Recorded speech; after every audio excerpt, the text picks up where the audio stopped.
राधा अपने बूढ़े पिता और छोटे भाई ध्रुव के साथ रहती थी। राधा के पिता अक्सर बीमार रहा करते थे, जिस वजह से वह कोई कामकाज नहीं कर पाते थे।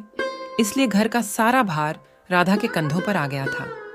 गरीब होने की वजह से राधा बचपन में पढ़ लिख नहीं पाई। ऐसे ही धीरे धीरे वक्त गुजरता गया और राधा बड़ी हो गई। अब राधा ने गांव में एक मोमोज का काम खोल लिया था। उसका मोमोज का काम बहुत ही अच्छा चल रहा था। राधा बहुत ही स्वादिष्ट मोमोज बनाती थी, जिस वजह से अक्सर ही उसके दुकान पर खाने वाले लोगों की भीड़ लगी रहती थी। राधा तो अपनी पढ़ाई पूरी न कर सकी, लेकिन वह अपने छोटे भाई ध्रुव को पढ़ाना चाहती थी। इसलिए उसने ध्रुव का एडमिशन एक अच्छे से स्कूल में करा दिया था और मोमोज बेचकर आए पैसों से वह घर चलाती और अपने भाई ध्रुव के स्कूल की फीस भरा करती थी। इस तरह वह सभी हंसी खुशी अपना जीवन व्यतीत कर रहे थे कि तभी राधा के घर पर उसके चाचा और चाची आते हैं। अरे भाई साहब, कैसे हो आप? बस किसी तरह गुजारा चल रहा है। मेरी राधा बिटिया न होती तो पता नहीं हमारा क्या होता। मेरी हालत इतनी खराब रहती है कि मैं कोई काम ही नहीं कर पाता। हाँ भाई साहब, बस अब तो ठीक है, लेकिन अपनी राधा बिटिया बड़ी हो गई है। आपको नहीं लगता कि अब उसके हाथ पीले कर देने चाहिए? हाँ, मैं भी यही सोच रहा था, पर इस गरीब बाप के पास कुछ नहीं है। बिना दहेज के इस गरीब बाप की बिटिया को कौन अपनाएगा?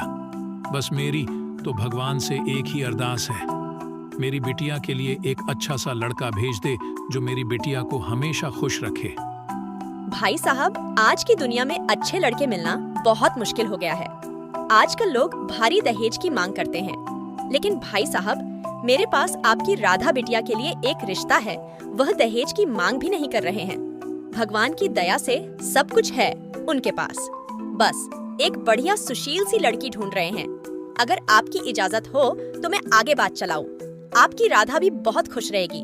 लड़का का अपना कपड़े का कारोबार है। तुम सच कह रही हो विमला, ये तो बहुत खुशी की बात होगी। मेरा सौभाग्य होगा जो मेरी बिटिया इतनी अच्छे घर में जाएगी। मेरी तरफ से तो बस हाँ ही समझो। तो ठीक है, मैं कल ही उनको भेज देती हूँ। इस तरह अगले दिन लड़के वाले राधा के यहाँ आते हैं। भाई साहब, बिटिया तो आपकी हमें बहुत पसंद आई। तुम क्या कहते हो रमेश? लड़की तो बहुत अच्छी है, पर सेठानी जी, आपका लड़का कहाँ है? एक बार अगर आप दामाद जी से भी मिलवा देते तो। अरे यह तो रहा आपका दामाद, मेरा सबसे बड़ा बेटा रमेश। माफ करना सेठानी जी, इनकी उम्र तो बहुत ज्यादा है। अरे तो क्या हुआ, हम भी तो बिना दहेज के शादी कर रहे हैं और इतना अच्छा खासा कारोबार है हमारा। ऐसा रिश्ता आपको पूरे लखनपुर में कहीं नहीं मिलेगा। माफ कीजिए सेठानी जी, मैं अपनी बिटिया का रिश्ता आपके बेटे से नहीं कर पाऊंगा। एक तो गरीब और ऊपर से इतना घमंड। हमें भी नहीं करना तुम्हारे यहाँ कोई रिश्ता। जब बाप इतना घमंडी है तो लड़की कितनी घमंडी होगी। चलो बेटा यहाँ से। पिताजी, मैंने आपको कितनी बार कहा है, मुझे आपको छोड़कर कहीं नहीं जाना। अभी ध्रुव की जिम्मेदारी भी मेरे पर है। मैं उसे पढ़ाना चाहती हूँ पिताजी, और मैं आप लोगों के साथ ही रहूंगी। मुझे कोई शादी वादी नहीं करनी। ऐसा नहीं कहते बेटा, ये रिश्ता हाथ से गया तो क्या हुआ? भगवान ने जरूर तेरे लिए कुछ अच्छा सोच रखा होगा। मुझे विश्वास है ऊपर वाले पर। राधा चुपचाप अपने काम पर चली जाती है और मोमोज बेचने लगती है। ऐसे ही दिन गुजर रहे होते हैं कि तभी राधा के ठेले के पास में ही एक और मोमोज वाला मोमोज बेचने आ जाता है। उसका नाम पंकज था। अब ग्राहक 2 दुकानों पर बंट गए थे, जिस वजह से राधा की आमदनी पहले से कम हो गई थी। लेकिन पंकज बहुत ही लालची और धूर्त इंसान था। वह बस किसी तरह से राधा का ठेला वहां से हटाना चाहता था। इसके लिए उसने अपने मोमोज के दाम कम कर दिए। दाम कम हो जाने की वजह से राधा के ग्राहक अब पंकज के ठेले पर मोमोज खाने लगे, जिस वजह से राधा के मोमोज की बिक्री बहुत ही कम हो जाती है। सारे ग्राहक चले जाने के बाद राधा पंकज से बात करती है। पंकज भैया, आपने मोमोज के दाम इतने कम क्यों कर दिए? इसमें तो बिल्कुल पैसे ही नहीं बचते। अरे तुम अपने मोमोज की चिंता करो, मेरे मोमोज की चिंता करने की तुम्हें जरूरत नहीं है। और तुम्हें पैसे ही नहीं बचते तो तुम यह काम बंद क्यों नहीं कर देती? राधा चुपचाप वहां से चली जाती है। आज राधा की मोमोज की बिक्री ज्यादा नहीं होती है। उसके काफी मोमोज बच जाते हैं। वह निराश होकर घर आ जाती है। अगले दिन जब वह मोमोज की दुकान लगाती है तो उसने देखा कि पंकज ने मोमोज के दाम और कम कर दिए थे, जिस वजह से जो थोड़े बहुत ग्राहक राधा की दुकान पर मोमोज खाने आ रहे थे। पंकज की दुकान पर कम दाम में मोमोज मिलने की वजह से सारे ग्राहक अब उसकी दुकान पर से ही मोमोज खा रहे थे। पंकज तो बस किसी तरह से राधा का ठेला वहां से हटाना चाहता था, इसलिए वह मोमोज के लागत से भी कम दाम में मोमोज बेच रहा था। आज राधा के सारे मोमोज बच जाते हैं। वह निराश होकर घर आ जाती है।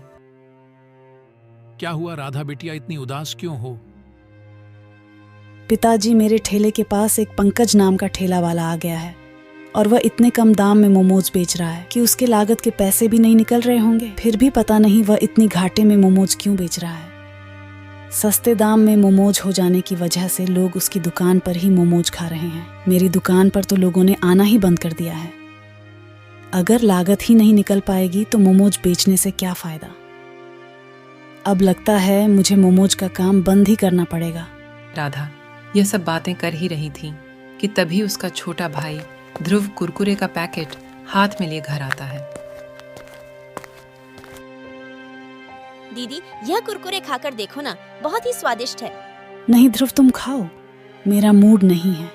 दीदी खाओ ना थोड़ा सा। ध्रुव के इतना जिद करने पर राधा एक कुरकुरे का पीस उठाती है और खाती है। कुरकुरे सच में बहुत स्वादिष्ट थे। कुरकुरे खाते ही राधा को एक विचार आता है। मिल गया सुझाव पिताजी। मैं सोच रही हूँ मुझे मोमोज को कुछ नए अंदाज में बनाना चाहिए। नए अंदाज में? ये क्या कह रही हो बेटा? मतलब मैं सोच रही हूँ कि अगर मैं इन कुरकुरे को क्रश करके और इनको मोमोज के ऊपर लगाकर इनको डीप फ्राई करके बेचा जाए और उसका नाम रखेंगे हम कुरकुरे मोमोज। पर इससे पहले मुझे थोड़े से मोमोज घर पर बनाकर चखने होंगे। राधा झटपट किचन में जाती है और बचे हुए मोमोज में कुरकुरे क्रश करके मोमोज के ऊपर कुरकुरे पाउडर की एक लेयर लगा देती है और उसको तेल में डीप फ्राई कर देती है। इसके बाद जब वह कुरकुरे मोमोज को खाती है तो वह बहुत ही स्वादिष्ट लगते हैं। बाकी सबको भी वह मोमोज टेस्ट कराती है। सभी को वह मोमोज बहुत स्वादिष्ट लगते हैं। बस फिर क्या था, अगले सुबह राधा कुरकुरे मोमोज ठेले पर बेचने लगती है। कुरकुरे मोमोज बेचता देख लोग उसके ठेले पर आते हैं। इस तरह राधा के कुरकुरे मोमोज का काम फिर से चल पड़ता है। धीरे धीरे राधा के कुरकुरे मोमोज काफी फेमस हो जाते हैं। एक दिन उसके मोमोज की दुकान पर एक सूरज नाम का लड़का आता है। सूरज एक रेस्टोरेंट का मालिक था।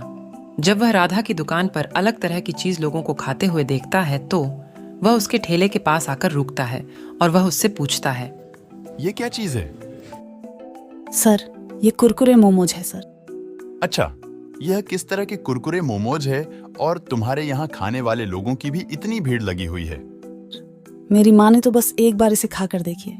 एक बार खाओगे तो उंगलियां चाटते रह जाओगे। जरा एक प्लेट लगाना मेरे लिए। जब सूरज उन मोमोज को खाता है तो वह मोमोज उसे बहुत पसंद आते हैं। ये तो बहुत ही स्वादिष्ट मोमोज है। मैं तुम्हारे लिए एक ऑफर लेकर आया हूँ। तुम यह कुरकुरे मोमोज मेरे रेस्टोरेंट में बनाकर बेचो। मैं तुम्हें तुम्हारी कमाई से ज्यादा सैलरी दूंगा।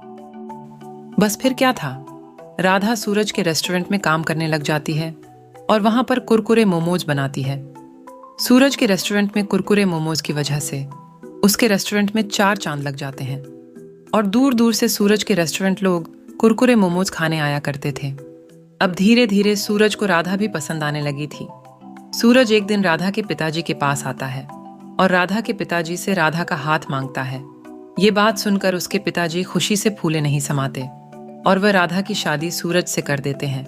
और इस तरह राधा उस रेस्टोरेंट में काम करते करते उस रेस्टोरेंट की मालकिन बन जाती है